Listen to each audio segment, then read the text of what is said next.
All right. Hello, everybody, and welcome to episode 46 of the Hideout. Wow, we've been cranking on these things. Crazy to see that we're at our 46th episode, and this one is going to be an awesome one. We have a great panel here today with us, and I think we've got everyone on stage, but I know there might be a couple other people joining, so if they do, just one of you guys flag me and let me know, and we'll get them up here. Um, so for those of you who don't know me, because I know we might have some new guests in the audience, my name is Nick Frontera. I am the founder and CEO of Apollo Entertainment, the company behind Satoshiverse and the Satoshi's Legions game. I'll give you guys a quick introduction, and then we'll get into introductions for the rest of the panel, and then jump into some exciting questions. Personally, I've been in the Web3 space since 2017. Prior to that, I was working as a lawyer in the entertainment industry, and the idea of digital asset ownership just fascinated me. And I dove in head first, left the career as a lawyer, and started building in the space. So I'm happy to say that it's been an exciting 3 years, or sorry, 6 years, and it's really been a bit of a roller coaster ride to get to where we are, but super excited about the prospects of the space.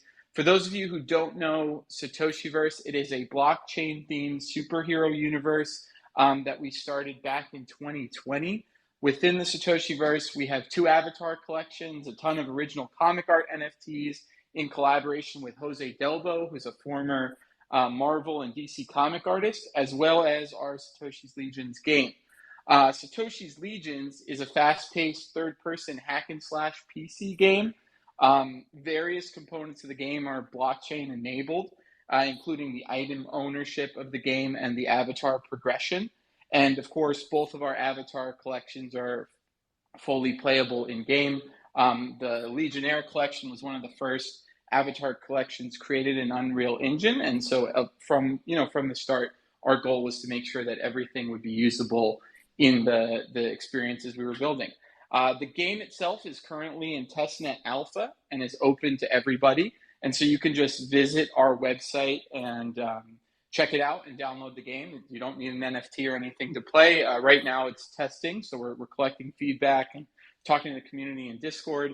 And then if you take a look at the pinned tweets above, you'll see that there's some awesome prizes for people who do participate and complete our speedrun mode. So that's a very quick introduction. There's a lot more information in the pinned tweets, but I don't want to spend a ton of time on Satoshiverse today because we've got some awesome projects for you guys. I will call on the different people we have on stage, and then if you could just give me a quick introduction of yourself, what you're building, the projects you're associated with, and then Spencer will take it away with some individual questions. So why don't we start with Kevin over at Alien Worlds? Happy to have you. Tell us a little bit. Hey, thanks for having me. Great introduction. Hey, everyone. My name is Kevin Rose. I'm Chief Marketing Officer of Dakoko, and we're the publisher of Alien Worlds, which is the largest metaverse as measured by blockchain activity on DApp Radar and has been for a few years now. Alien Worlds is the evolution of the fictional universe where six DAOs compete against one another for the in-game token, Trillium token. And then set within the world, there are a variety of games and activities, NFTs, collectibles built by us, built by the community that one can play and immerse oneself in. And then also just a fantastic community, as you can't have a community when you have DAOs. So very excited to be here and talk about the opportunities and challenges of Web3 gaming. I've been a gamer for 30 years. I think it's the best medium for storytelling that exists. And it's what I'm passionate about. So I'm glad I get to do it every day. Well, awesome to have you here. Huge fan of Alien World, so super excited to hear more about what you guys are building and have you share that with our community. And totally agree about gaming and storytelling. That's, I think, what got me into this space is just the storytelling potential of games. And I think that that's only going to continue to increase as we see, VR and AR start to become more and more a part of our daily lives. Immersive entertainment, I think, is going to be just a paradigm shift in how we experience things. So really cool to have you and excited to dive in. How about we go now to Pixels? I think we have Heidi up here. Let me know if there's someone else I need to get up here as well, because I saw there were a couple in the audience. But Heidi, could you give us a quick introduction of yourself and what you guys are building at Pixels? Hi, yeah. Thanks for having me. So the Pixels account there is actually Luke. He's our founder, so he'll do an intro as well. Um, I'm Heidi. I'm CMO, head of community, wear a lot of different hats at the company. Basically, face of the community along with Luke. And we are building Pixels. It's tough to give an elevator pitch for Pixels, I find, because it's evolved and it's continuing to evolve. Um, at its ground, I would say it's a farming game. It's a social platform. Actually, if you're in game right now, it's a bit chaotic because we've been having so many big energy events happening, and I put this event in our event calendar and everyone thinks there's an energy event, so there's just a crowd of people. But yeah, no, we're building out. It's a social platform. It's God, there's just so many different ways to describe it. It's kind of hard, but yeah, I'm most proud of our community and all that, so I'm happy to rant about that in a bit. But yeah, I'll pass it over to Luke. Hey guys, happy to be here. Yeah, I'm Luke, founder of Pixels. Yeah, good description of what Pixels is. I guess what Pixels is and what we're building is we're basically trying to figure out what exactly Web3 gaming is. How does Web3 gaming actually make gaming better? And what are the unique value props of it? So we have a game that's live right now. The first version of the game that you guys have been playing and seeing kind of looks like a multiplayer version of Stardew Valley. We've taken a lot of inspiration from some of our own favorite games. But then we've also been experimenting a lot with like the really interesting aspects of Web3. So interoperability is one of our core tenets so far. If you come into the game, you'll see that there's like tons and tons of different avatars that you can use in the game. They're actually all NFTs that we support and integrate into the game. So that's been one cool pillar that we've been kind of experimenting with. But then, yeah, we're also really experimenting with like the other aspects of Web3 gaming. We've done a lot of like cross IP collabs, and we're actually gearing up for a token launch and kind of exploring what Web3 can do for user acquisition, retention, and all of those other metrics to make it really competitive against Web2 gaming. I love it. And I think those questions are the right ones, right? If we're building in this space, we're kind of out in the frontier land trying to figure out, how this new technology really benefits the industry, but also, creating new styles of games, new business models, new ways of allowing people to have more rights in their assets in games. And so, yeah, I think we think about a lot of the same things here, and I think that that's the right mindset for sure. Just one housekeeping item, just to note that I don't want to be the only one who posts up and puts stuff at the top. So if you have anything that you think is worth sharing in terms of a tweet or something to, a trailer or gameplay or, whatever you're proud of, throw it up there at the top of the space. You can do that through the sharing section of the tweet itself. If you click the little dots and go to the top, there's an option to share it within the space. So feel free to do that with any of the tweets that you think would be good for the community to know about. But with that, let's go over to End of the World Pizza. Do we have Rob over there? Hey, thanks so much for having me. So I'm a little bit unique in this group in that my project is just me. I'm like a solo developer and artist that I'm creating a mixed reality comic book. And so how that works is it's a physical book that through mixed reality becomes a cartoon. And then when you interact with that cartoon, it becomes a video game. And the story is about a detective who's searching for a serial killer inside of an artificial reality where AI has stolen everyone's face. So everyone's a skeleton, and you have to try to figure out this murder mystery. And the meta twist is that as you start to experience this story, the story starts to react to you as if you're the detective, and it starts to kind of mess with you and change things in the story. So it allows you to become the central character. I love it. Sorry, were you done? It sounds like the sound cut Yeah, out. no, I was just Okay. trying to keep it short. No, thank you so much. No, that's awesome. And I when I got involved in this space and things were a little slower, it was just me as well, and my grandfather actually, Jose Delbo, and we kind of built his second career in the NFT space, just trying to think about how we could do different things with comic art. And back then, there wasn't a whole lot of comic art in the space. And it was really, a pleasure to see how comic art has evolved within the space. And what you're describing sounds awesome.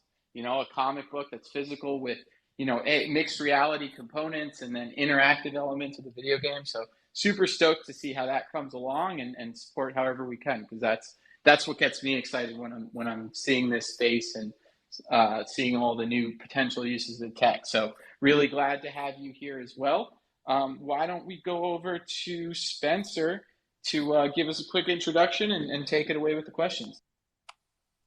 Awesome. Thank you, Nick. Yeah, my name is Spencer Vogel. I'm the business development manager at Apollo and with the Satoshiverse. I've been working with the team for about 2.5 years now, but I've also been involved in the NFT space since around 2018. So I get to host these spaces every week, and I agree, Nick, 46. It's getting kind of crazy how many we've done at this point. Getting into format a little bit for today. First, we're going to start off with a question for everyone in the group. I'll call on someone to start, and then feel free to just jump into the conversation. And then we'll move into some questions for individuals in the group, and then back to some more questions for everyone at the end if we have time.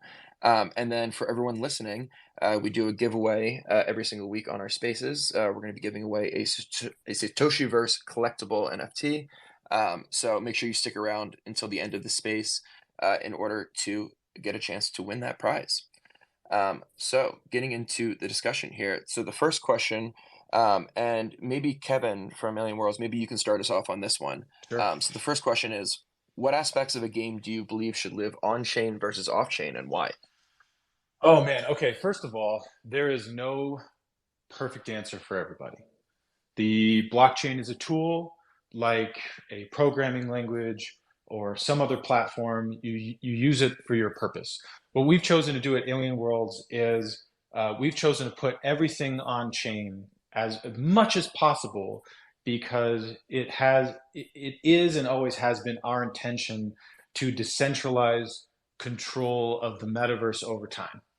So we have prepared years ago, for example, over the next year to start to disintermediate authority over key smart contract actions that control different knobs and levers of how the Alien Worlds metaverse functions. So for us, on-chain as much as possible is what we wanted.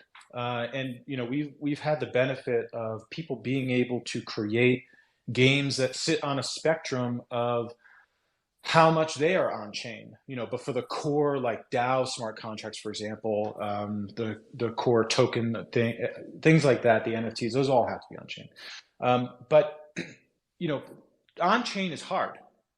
Blockchain is hard, not just development wise, but getting people to understand it. I mean, we're 15 years into this industry. We still haven't fully tackled the problem of, if you forget your password, you're screwed forever. That's it's always going to be there as a problem. I think in the games that I play on mobile device, PC, or console, I think there needs to be a 2.5 approach. I think there are people, we are blazing trails in putting everything on chain. And then there are people who are barely putting on anything on chain at all. And that's decentralization theater, blockchain theater. I'm not a fan of that.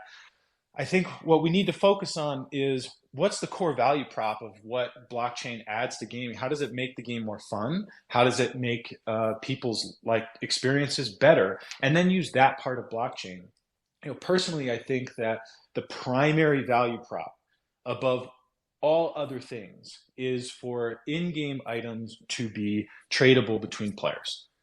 This is not something you find very often in the industry. I mean, even with Counter-Strike, you have to do this roundabout way to trade between players in game. People have tried it.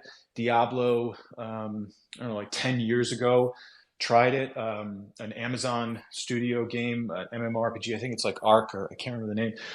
They're trying player-led marketplaces, but the problem is at the end that puts a ton of liability on the developer as they start to store things on their own servers. And they have to start to say, okay, well, we're storing things of value on servers we control. Does that make us start to sound like a bank? Do we have to start being compliant like a bank that has the valuable information on their servers, you know what, screw it, we're just not going to do that. There's that. And then also the fact that industry players don't really want to have items be tradable between players because they have a monopoly. They have a monopoly on virtual items. You buy it from me. You can't buy it from your fellow player, and therefore I reap 100% of the benefit. Well, I think that that's the wrong way to try to build long-standing network effect. I mean, there are a variety of ways to do that, but so to answer your question, we've chosen to put everything on chain because we want to decentralize the entire Alien Worlds metaverse over time. That's appropriate for us. But when you're playing a game on Xbox in the future that's plugged into a blockchain, really I think it should be focused on, first and foremost, to experiment with just items on the blockchain that can be traded between players, as I believe that that's really the use case that resonates with people and the primary value that they're going to get from Web3 gaming to start. Yeah, I mean, if anyone else wants to jump in, feel free. But I really agree with everything Kevin said, and I would only expand on a few of the points. I guess the first point being that I totally agree that the main value add of NFTs in gaming is this decentralization of player economies, right? This idea that you own something semi-tangible that you can actually have property types of rights over, like you would, something physical. And I think that concept is very important in gaming, where I think the casual gamer has this illusion of ownership, where you think something's yours, and then if it's if you break a rule, or if you try to sell it, try to exit the game, you start to realize that it's not really yours, that you really just are limited to a right to use it. And I think that's sorry to interrupt you for a second, but two high profile examples of what you just said was that legendary player that just got banned from RuneScape that had an insane amount of value in his account, and then earlier this year there was another guy that had $250,000 of CS:GO skins in his account, and he was banned. Both left with no recourse. I mean, just right there, you should be able to own these items, because games are no longer $59.99. It's games as a service. It's in-app purchases. It's DLC. It's monthly subscriptions, and you own these things. And we're watching it unfold. Yeah, I think that's right. And I think that does come with a bit of a knock on it, right? And I think that it adds a little bit of complexity for the developer, in that if we're not talking about just pure aesthetics, an open player economy fundamentally changes the player economy itself, right? And the in-game mechanics of RPGs, where there's a progress element. And so I think one of the biggest challenges to embracing the philosophy of a decentralized player economy is accounting for the fact that things will be tradable, right? I think Diablo was a really good example. I don't think the reason Real Money Auction House failed was necessarily a fundamental problem with allowing people to trade their items. I think it failed because it wasn't well suited for that particular player economy, and it was kind of just added as an additional layer. And I don't think the team really planned for the effects of huge game farms in different countries that were able to acquire the best items in the game for what then equated to $1 or $2, and kind of undercut the entire fun of the grind of the game. So I think when you're building a game with an open player economy, like our game, like a lot of the games in the Web3 space, you have to be very intentional about item progression, player progression, character progression, because if you don't, it's going to break the game. And so I don't think that blockchain is something that can just be layered on top of existing games that have a player economy. I think it's something that has the potential to very much break games if they're not developed and designed in a way that accounts for the fact that people are going to be able to trade items. So I think that that's important. But I also think, people talk a lot about interoperability. And I think there's so many challenges that are unrelated to NFTs with interoperability. But one thing that NFTs can potentially solve is the idea of collaboration between projects without a direct connection, right? The ability that an asset may come with a certain set of rights because it is an NFT, that it can be used and displayed without explicit permission from the partner. So the idea there being something similar to, I go and get a costume of Superman, and I want to wear that costume to a party. I don't need, if I'm going to go and I'm going to be at a party and they're recording it, I don't need DC's permission to attend that party. When they sell me that costume, it comes with the rights that I can go and wear it at that party. And so I think that, I don't think it's there yet, but I think NFTs have the potential to create that sort of infrastructure for digital assets where if I sell, some sort of item, right, the law could recognize as a standard that those NFT items can be used in alien worlds or in Decentraland or in Sandbox without the licensor's permission. And I think that's going to be an understated but major issue with interoperability for digital assets. Because right now, if you look at collaborations in gaming, it's a direct relationship. If you want a Superman skin inside of Fortnite, that means that you have, the two companies that own the rights working together directly. And I think if we're talking about an open metaverse, that's just not going to cut it, right? So we need more infrastructure there. And so I think that, this has kind of gone a little bit away from the question, but I think bringing it back to what Kevin said, there's certain holes we have to fill. And those are the holes that should be put on chain. And then there's a lot of flexibility depending on the model as to where else we add on-chain elements. And, I think it really is a spectrum and people will find success all along that spectrum.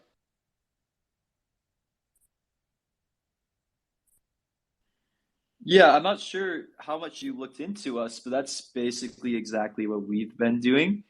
We've worked with over I think 80 NFT collections now, even more to do interoperability into our game. Some of them we've worked with officially, and we see greater activation and partnerships when we do that. But then we've also worked with other collections just on a permissionless basis as well too. We integrated things like CryptoPunks and Bored Apes into our gaming ecosystem. And yeah, really, it's just a pretty interesting user acquisition strategy.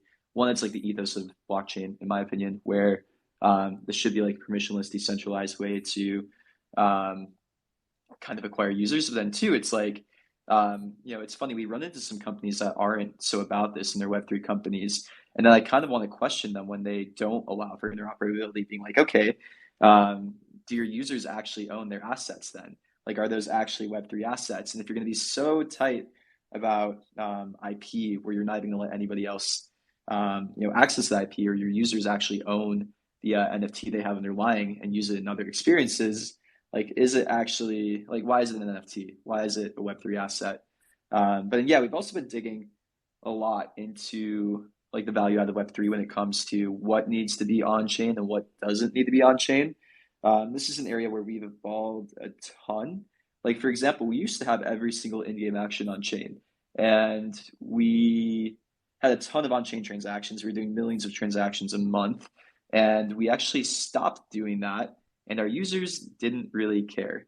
So this is what I think we've evolved on a lot, where it's this ethos of decentralization is great, but in practicality, it doesn't always make sense, especially from a cost perspective, especially from a value add perspective as well. It's really digging into what users care about, how they interact with Web3, and the end goal of them is what we've been experimenting and discovering with. And at the end of the day, what we found is as long as their items are able to be sold eventually, that's what matters. So it's we even experimented a lot with custodial wallets where we would put assets on chain, have their inventories mocked one-to-one on chain, and then they would be able to move their inventories from on chain in a custodial wallet to take ownership over them, and then sell them on an exchange if they wanted to, sell them on a marketplace if they wanted to. What we found is our users honestly didn't even care if that inventory was mocked one-to-one on chain. There's an element of trust that the blockchain has the potential to remove from games. So there's maybe specific use cases with on-chain gaming, where you can remove trust from the game developer when it comes to economy. But at the end of the day, if you're interacting with a game, there's already this level of trust that you need with the game developer when it comes to balancing game economy, when it comes to making like right choices around game economy, where, if you're making that level of trust in them, you probably also will trust that they'll give you their assets on chain if they say that too. So yeah, we've been experimenting a lot with trust and all that too. And then there's that whole other issue of bot detection and prevention in Web3 gaming, which is huge and very under talked about. But that's a huge part when it comes to dealing with on-chain gaming as well. It's like, how do you prevent bad actors in the ecosystem? How do you prevent players from ruining your economy that actually aren't even real players? It's like literally 1 to 2 bad actors in Web3 can completely ruin a game economy by spinning up thousands to tens of thousands of accounts, that look like real players on chain, maybe even, but really aren't. So yeah, that's the other thing where it's like having some more elements off chain allows you to provide better detection and like kind of kill the routes that they have to moving assets on chain when they really shouldn't be. Yeah, I think that is something that may be both overstated and understated at the same time in this industry is the trustless nature of NFTs, and especially in gaming, and the trust component, right? I think you hit on a really good point there in that when you play a game, I mean, essentially, how much you have to ask yourself how much of the utility of the NFT that you have, the one you purchased or the stuff that you own, is based on the continued development of the game itself, right? And if it's 100%, well, then you're trusting the game, and that trust component is crucial. If there are interoperable integrations, if there is access to different ways of using the IP, and kind of where I see this going in 3 to 5 years, but probably not where it's at right now, then there's probably we get closer to the more trustless aspects, and I think we'll get there eventually, but I don't think we're there now, and so I think when you're looking at a project and you're part of the community or a holder of the NFTs, you really are saying, look, I value this in part because of what you're building, and then I think there's kind of that mutuality where the game needs the community, especially with the size of these communities being very small and still very much a niche. There's kind of a symbiosis between the community and the developer, and you need both in order for the project to succeed, the game to succeed. I think it's hard to detach one from the other. I think trust is still such a crucial component, and though we may move towards a trustless ecosystem, we've seen what happens when developers exit, and I think there's been some prominent examples of metaverses and games that have taken a more decentralized approach before it was ready, and DAO'd out and kind of turned over the keys with not so great results, right? And I think those experiments have really been informative in the way other projects are building and making decisions. And so I think there's a lot to consider when you're kind of balancing trust and trustless ecosystems and figuring out where on the spectrum you fall. Yeah, you all have touched on this in your own ways, but building a Web3 game is incredibly difficult. And just from like one perspective, there's so many different types of gamer personas. And I talk about this often because it's truly something that we face every single day as we're making decisions about, game loops and game development and progression and all of these different things. Every decision we make satisfies one or several user personas. But in Web3, there's like a whole added layer of, there's the crypto bros that are here to flip things, and they get really excited about the hype and that. And then we have people that are just here for the community. They just want to hang out, have some fun, make some friends. We have people that want to play the game individually. So, there's just so many different types of people. And then Web3 adds that component of ownership, of investment, and all of those. So when we're making decisions, it's like the gravity of those decisions can be so much more intense than, I would say, compared to a game that isn't on chain or doesn't have that ownership component.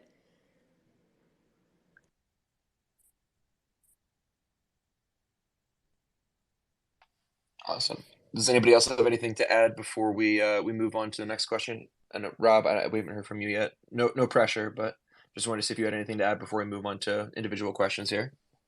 No, we can move on because I'm not actually building like a whole gaming ecosystem like you guys are. Although I do have like thoughts on it, but I'll tie that into my own question. So thank you though. All right. Yeah, no problem. Well, maybe Rob, just while we have you up here, we can have you do your individual question now. So I was wondering, what do you think are some of the most exciting ways mixed reality can be used to augment entertainment experiences like games and comic books? Yeah, so it's kind of difficult because I don't think mixed reality exists yet the way that I imagine it. Like there's a version of it that exists, but it's really tied to product experiences, like what I'm doing with a comic, or I created a mini game for Pizza Hut that was like tied to their pizza box, and I think those work really well because they exist in this confined space, and we're confined to these little phones, which are awful, and I can't wait till they're gone.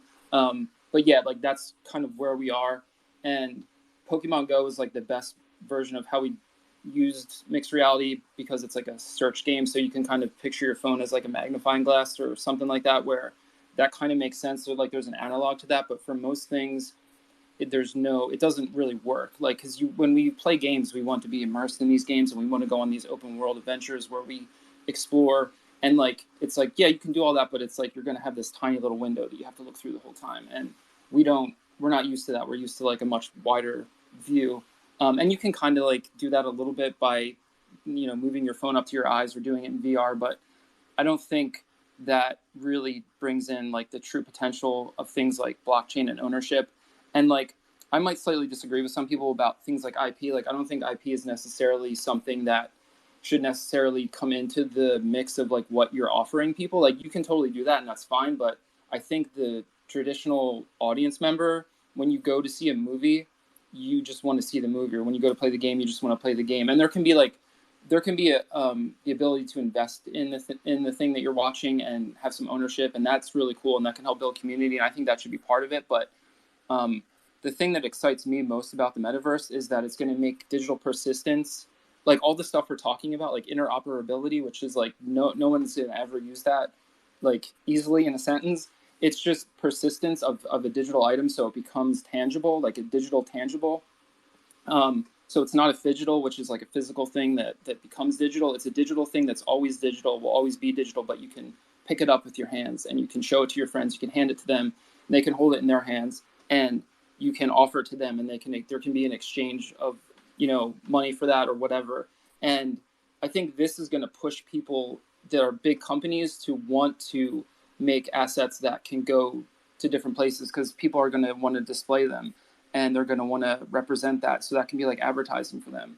And so like if you look at like the Superman thing, it's like if you want to sell these Superman costumes to people at Halloween, you don't want to have to be like selling them the rights to Superman or like an ownership stake in Superman, because that's like going to be way more expensive. And you could do that, but like that's not really going to be the mainstream way to do it. You want to just be like, hey, look, you can have the Superman avatar that you can wear, and it won't even be a costume anymore. It'll just be access to the avatar, and then everybody else that shares this metaverse ecosystem will see you as Superman.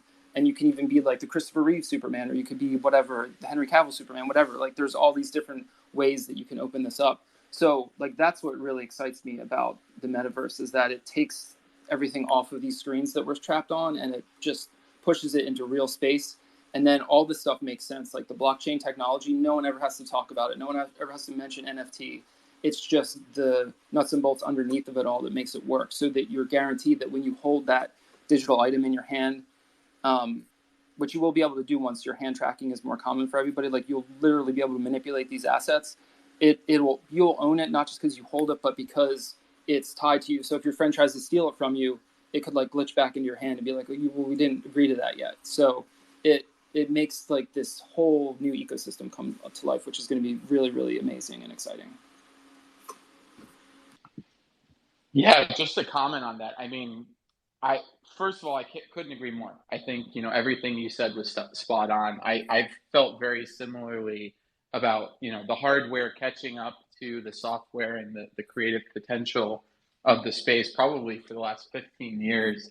As VR just starts to emerge, and we're starting to see hardware that could potentially replace the phone, but we're talking 5 years at least before any of this stuff is seamlessly integrated. And then you start to think of the potential for everybody to ruin a good thing, right? I sometimes worry, while I get so excited about the creative potential, the entertainment potential, that mixed reality could be just a gold mine for spam and all of the sorts of things that we try to block out of our lives. And so I think we're going to have some serious challenges as a society as we start to integrate digital into the physical world. And there might be a certain level of peace that we have now that we'll never have again. And I think back kind of to when I was a lot younger and we didn't have cell phones, right? And that was a very different world. And I think the world we live in now will be very different than the world where digital is seamlessly integrated. But I think there's going to be, like you said, just such cool examples of how we can use that for the better and enhance entertainment experiences. And the other point I wanted to touch on was about the IP, and I agree with you. I think that, again, there's an entire spectrum of rights that can be conveyed. And what I did before this, I was working as an IP lawyer in licensing. And, for me, what attracted me to the blockchain space, oddly enough, was the potential for non-IP ownership, for conveying, and building a brand while being able to dictate that you own this digitally without some sort of transfer of IP rights, right? Because transfer of IP rights has existed for 30, 40 years with digital items. That's not something new. And, you didn't need a digital collection to transfer 10,000 IP rights to Bored Apes, to 10,000 users. If that was the only use case, you could have done that with, a form contract and, some IP assignments. But now what you have is a tangible ownership of a thing, that represents those rights. So whether those rights are display rights in the Superman example, or, full blown, you're creating a project where the goal is to have the community create spin-offs and embrace that character. So you want to convey the whole IP rights to the character. You can do both through NFTs, and that's something you couldn't do before. And so I think that spectrum, like you said, there's going to be different use cases. I don't think there's a one size fits all for that. So that was definitely spot on. Just wanted to agree in a more verbose way. Awesome. Thanks, guys. So next question is to Kevin. So as CMO, so what are some of the biggest challenges that you see with marketing a Web3 game in today's environment? Oh boy, there are a bunch. It's a really good question, and I'm sure everybody on this call has their own experience. Some of the stuff is totally out of our control. I think that blockchain as a technology, with all its promise and potential, has unfortunately been co-opted many times by people looking to make a quick buck, who end up being a solution looking for a problem. And I think that when it dawned on people that this tech could work for gaming, the wrong people were touting all of the good things it could do. And, I think someone was mentioning interoperability as one of these sort of promised land features. And I think it is, but unfortunately, the way that it was articulated early on did not resonate with existing video game developers, where people said, well, you could use one item from one game in another game. And developers said, that sounds crazy. What are you talking about?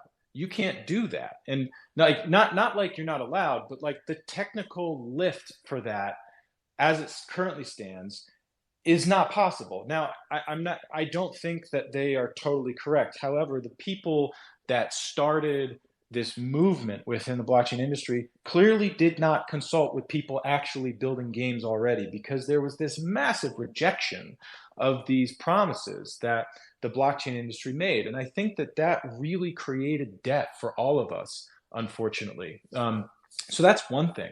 The second thing that is sort of out of our control entirely is that as Web3 gaming started to come into picture, at the same time, the NFT was taking off. And by taking off, I mean six figures taking off. And now we need to remember that the world is not full of rich people. I, the average American, at least I can speak about Americans, are living paycheck to paycheck. And this is before even like this year where it's gotten really tough. And so at the same time that people were saying, let's build Web3 games and use NFTs, well, the examples that they had to point to for NFTs were $100,000 or millions of dollars. And so the average gamer looks at that and goes, okay, so you're saying that when I come home from my $15 an hour job and I go to play my game, you're telling me we're gonna start to put six-figure stuff in here that is basically gonna lock me out of the last bastion of fun that I have? Like it was like it was just tone deaf. And so these things all happened at the onset, and it turned an entire industry against Web3 gaming, which really, really sucks. Because if we had, as an industry, been more thoughtful, maybe just consulted with people like existing stakeholders in these industries, people that play it, I don't think that the same mistake would have happened, but I don't know how actually we could have done that. So I think what that does, it locked out traditional gamers from considering Web3 games as a category. That is a huge problem. So that's the stuff that we can't control. There's actually another one is time speculation to gaming and the over financialization, like of all things that we're experiencing all the time, I think also was a detriment. Games are meant to be fun, and the utility tied to in-game items should be directly correlated with the fun that you receive from being able to use them.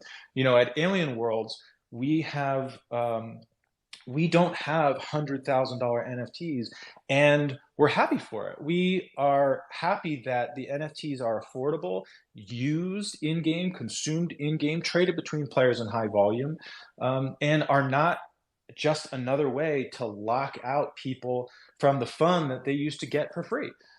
So that NFTs were associated with such high-priced hype machines, that also was a detriment, and created pre-existing notions for people about what Web3 gaming is. And that's just like the macro stuff. So the things that we can control, onboarding, is very, very difficult.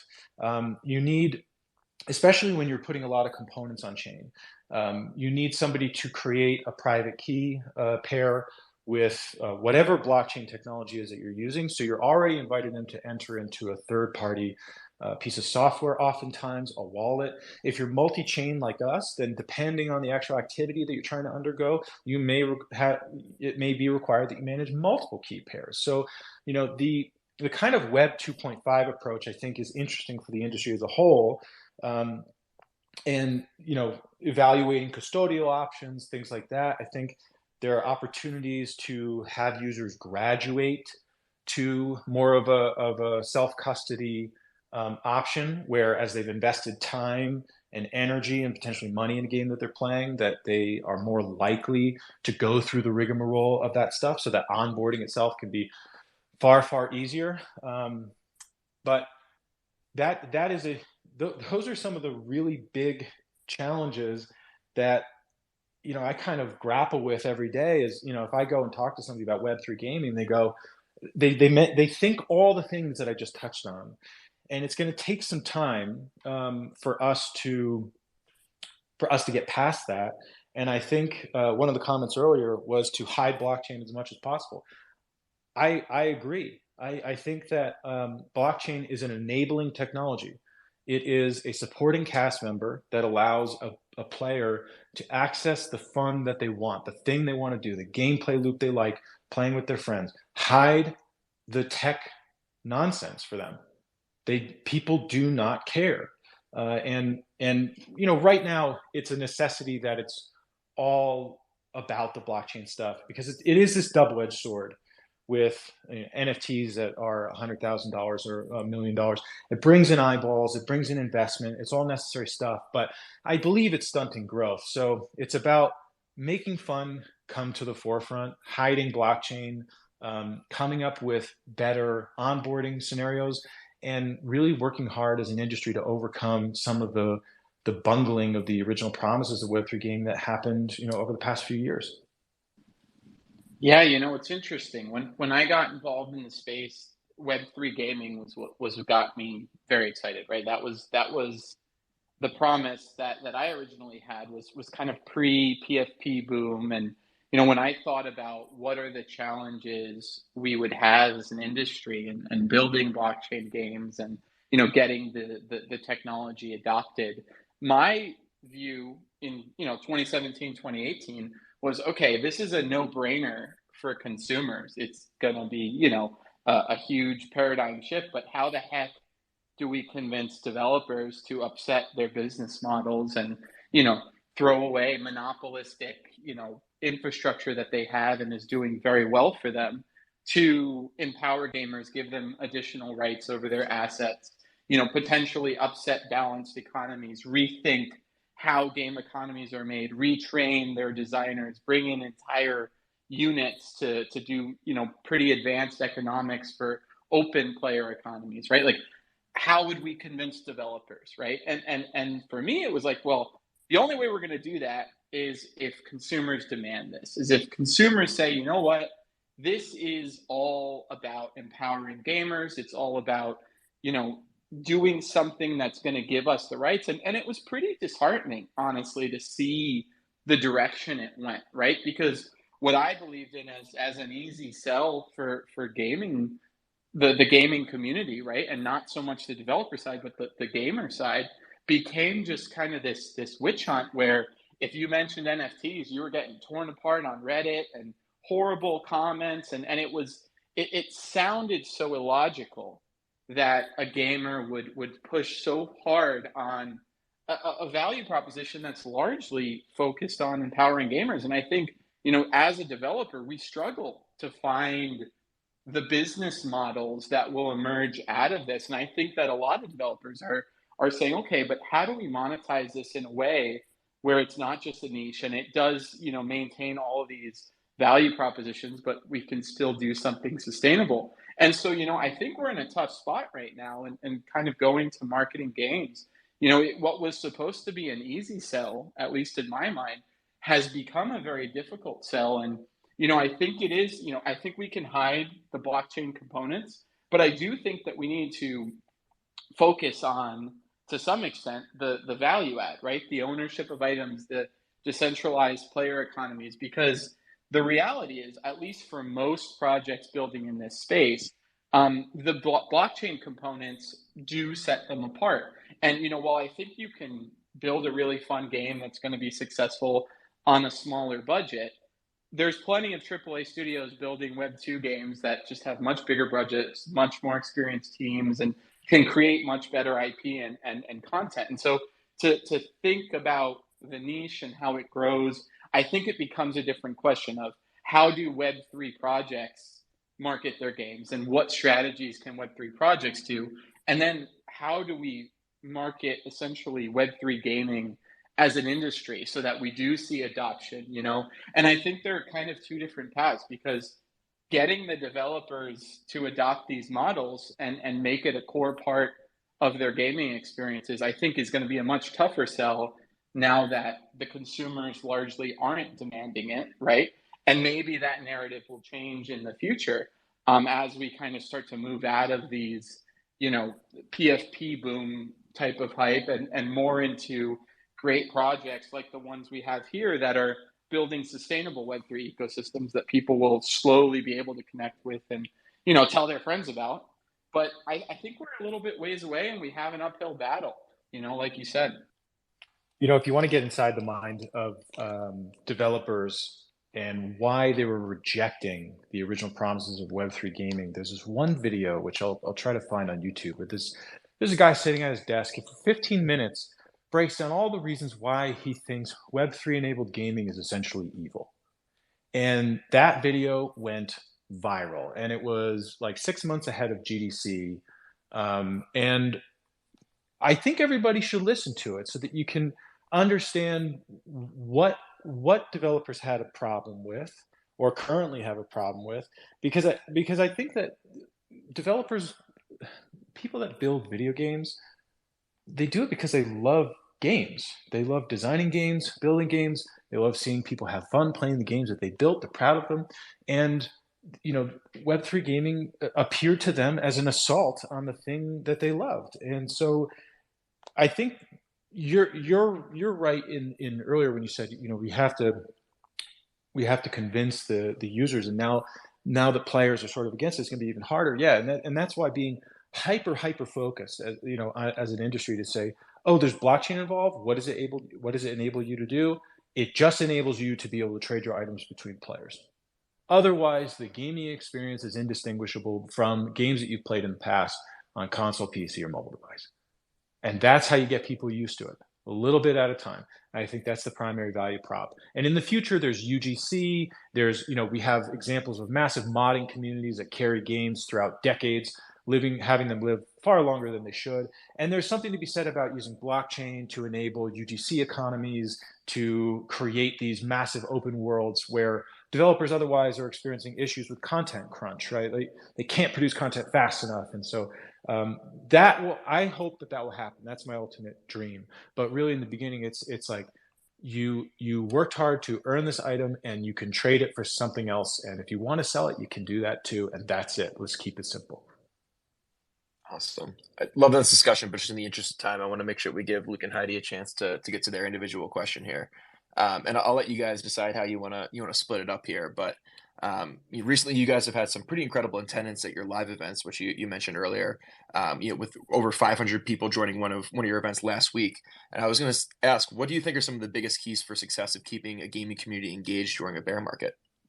Okay, we get asked this question often, and my response is that obviously we've gone through ups and downs just like any company would, any project would, but for the most part, our community has always remained really strong and alive. And I think a lot of our success is because we were able to keep our community strong and alive the whole time. And I think a lot of it, there's so many different components that went into that, but a lot of it is empowerment, feeling heard. Luke and I are in Discord all the time. We're always there. Actually, I had someone say last week that they thought it was a bad look that the CMO was active in Discord, and I had hordes of people jump on that person saying, why? What do you mean? We love that she's here. We love that Luke is here.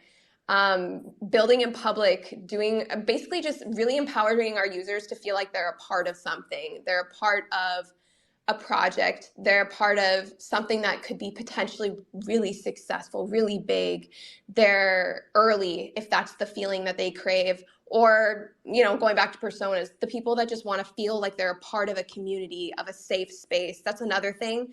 And a lot of the things you were talking about, Web3 having a bad reputation, as a female in Web3, like, don't get me started. There's a whole other layer to making individuals of any background feel welcome in a space is also in Web3 is also incredibly hard.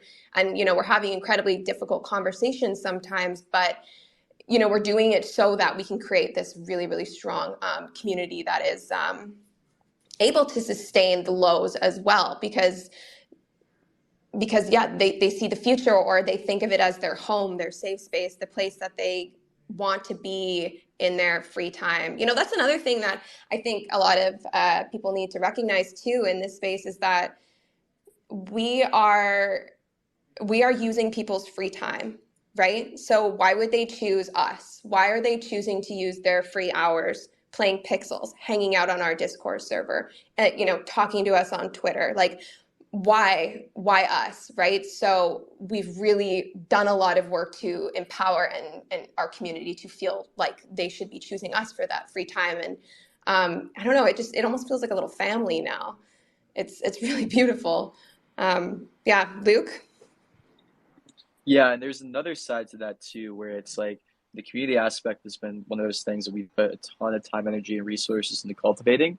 And it's also the traditional gaming metrics as well, and a focus on, one, user acquisition, two, screening for like real active users, which again, hugely underspoken problem in Web3 gaming. A lot of the numbers you're seeing for many of the games in the space are not real active users. we've seen a lot of games have bot detection or like bot populations of over 90% of the game users. And it's something that if you're not very active on culling and preventing and detecting, it's a huge issue in Web3 gaming. It's an issue in MMOs and it's an issue in traditional gaming. I think some people don't quite understand either. Like, wow, for RuneScape, we're over like 60% bots at one point. But it's a huge factor of the equation. So your numbers can get very muddy, especially when it comes to traditional gaming metrics like retention, K factor, all that kind of stuff, if you have bots polluting these numbers. So we've been putting a large focus on making sure we actually know how our game is performing with real users, making sure the game feels live and full with real users, and putting energy and effort into that, which is not easy. And it's one of those things that if you do it, you might even get like backwards credit in the space right now because it might not look like you have as many users as others. But yeah, we've done a pretty good job of that. And, I'm pretty confident that, us or Axie Infinity, it's like two of the most real active player bases right now. And yeah, another part of that has been also kind of working with other communities that we see are real active and still here. And that's partly why we've chosen to move to the Ronin network, which should actually be launching next week, which we're super excited about. But yeah, we've been partnering and working really, really closely with Axie and that whole team and the Ronin ecosystem because we see how many real users they actually have in the space, how large their community still is. And, we're not undercounting that. We think that's hugely important right now. Yeah, and just to add to Awesome. that as well, these giant events. So we have been experimenting with events over the last, I would say, year. And when I say events, I mean like allowing our users to host in-game events. It really kicked off around summer solstice, which is in June. I threw kind of an initiative to empower our users to host these parties, and it just kind of spiraled from there. And like Luke said, when we announced our partnership with Ronin, we suddenly had an influx of real community members that were just excited to be a part of the Pixels community because I think there was a lot of alignment between the cultures, which just created what it's turning into now, that we're having daily parties being held on our platform of over 600 people. We had to reconfigure how we were doing some sort of technical thing because they kept crashing our servers. It's working now. But yeah, when we started this space, I mentioned I put this as an event in our events calendar, but people got so used to them being energy events that suddenly there was 300 people crowding our Terraville Essential saying, "Where's the party?" And I'm like, "It's on Twitter Spaces, guys. Like, come hang out." So yeah, as we, with our official migration to Ronin and then our upcoming Carnival and Pets release, I think it's just going to continue to grow and explode and be really beautiful. Awesome. Well, thank you guys. We're at the top of the hour here, so unfortunately we gotta move on and announce the winner of our giveaway before we close out here. So the winner this week of an 8mo Army NFT trading card, which is a rarity trading card, is at Nani Bond, nanibond.stark.els.fuel. Congratulations. Please send Satoshiverse a DM and we'll make sure to get you your prize. And then I will pass it back to Nick to close us out. Yeah, you know what? It's been a pretty great space. I think we've talked about some awesome stuff, had some awesome guests, and there's a ton of people in the crowd. So you know what? Why don't we do one more giveaway? We've got some cool prizes. So why don't we do another 8mo Army trading card? And let's see, we got another winner here. Xander C at Streaming Art Wax. So congratulations to you as well. Thank you everybody for joining. Quickly wrapping up. Again, thank you to the panelists.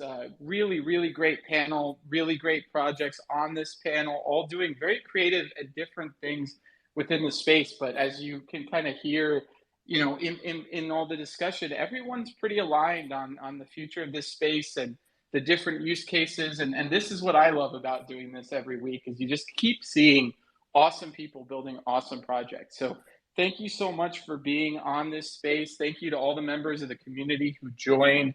Please do check out all the projects that attended the space. Follow them, check out what they're building. It's a really tight-knit community in all these, and I'm a huge fan of everything that everybody's building. So really thank you to everyone who attended. I know we have a lot of people who are going to watch the recorded version, so please feel free to come next time live if you can, and we'll have another giveaway. But yeah, check everybody out, follow everybody. Thanks again, and I'll let anyone say any kind of closing words you want, and then we will end the space.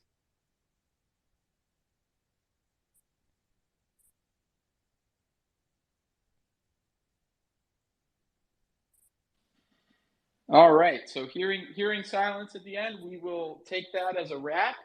Thanks again, everyone who joined, and we will see you next week. Thanks for having us. Thanks for having us. Thank Bye, you. guys. Thanks, everyone. Bye.